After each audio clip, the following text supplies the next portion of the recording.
আমরা হানাহানি করি, আপনারা করিয়েন না। এই যে ফটো কার্ড দিয়ে মাঝে মাঝে যে লাগাই দেন আপনারা, এটা কি বলবো একটু বলেন তো দেখি মিডিয়ার নামে। জেনারেল উসমানী উনি মুক্তিযুদ্ধের নেতৃত্ব দিয়েছেন, আজকে তাকে কেউ স্মরণ করে স্বীকার করে?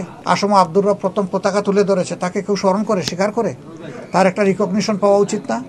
আমাদের স্ট্যান্ড ভেরি ক্লিয়ার, গণভোট আগে হতে হবে, নইলে এটা মূল্যহীন, এটার কোনো 2 পয়সার মূল্য নেই। দুর্নীতির বিরুদ্ধে আপোষহীন যুদ্ধ চলবে ইনশাআল্লাহ।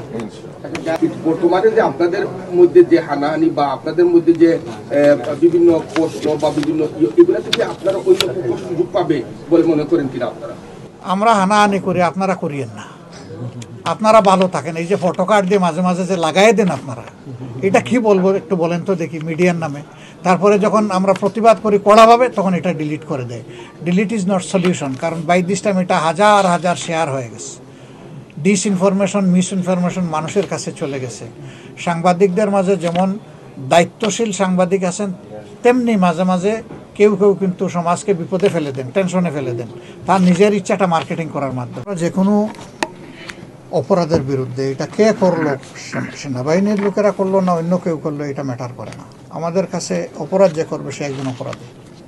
আমরা এই কথাগুলা যত জায়গায় বলা দরকার আমরা বলেছি, যাদেরকে বোঝানো দরকার আমরা বুঝিয়েছি।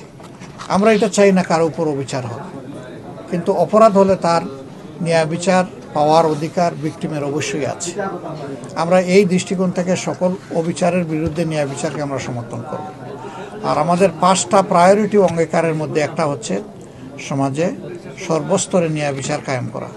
সুতরাং ন্যায় বিচার কায়েম করলে আগামীতে যারা অবশ্যই বিচার প্রার্থী হবেন তারা তাদের ন্যায় বিচার পাবেন, তারা বঞ্চিত হবেন না ইনশাআল্লাহ। জিয়াউর রহমান তিনি একজন আসলে খুবই সম্মানিত ব্যক্তি। আসলে সংবিধানে জুলাই সনদে তার নামটা কেন থাকবে না বা ছবি টানার ব্যাপারে অনেক কিছু আছে, আপনি ভালো করে জুলাই সনদ পড়েন। তাকে সব ব্যাপারে সবাইকে বলা যায় ভাই, সবাইকে তো কিছু কিছু অংশ দিতে হবে যার যেটা পাওনা। যেমন ধরেন জেনারেল উসমানী উনি মুক্তিযুদ্ধের নেতৃত্ব দিয়েছেন, আজকে তাকে কেউ স্মরণ করে স্বীকার করে? তাকে স্বীকার করা উচিত না? আসম আব্দুর রব প্রথম পতাকা তুলে ধরেছে, তাকে কেউ স্মরণ করে স্বীকার করে? তার একটা রিকগনিশন পাওয়া উচিত না?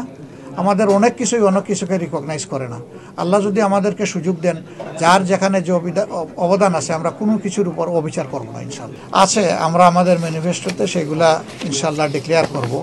তবে আমাদের ম্যানিফেস্টো এখন বান্দা ঝাঁপি, আমরা স্কেজুয়াল ডিক্লারেশনের আগে ম্যানিফেস্টোর কিছুই ডিসক্লোজ করব না। আমরা এটা স্কেজুয়াল ডিক্লারেশন হওয়ার পরে ইনশাল্লাহ ডিসক্লোজ করব।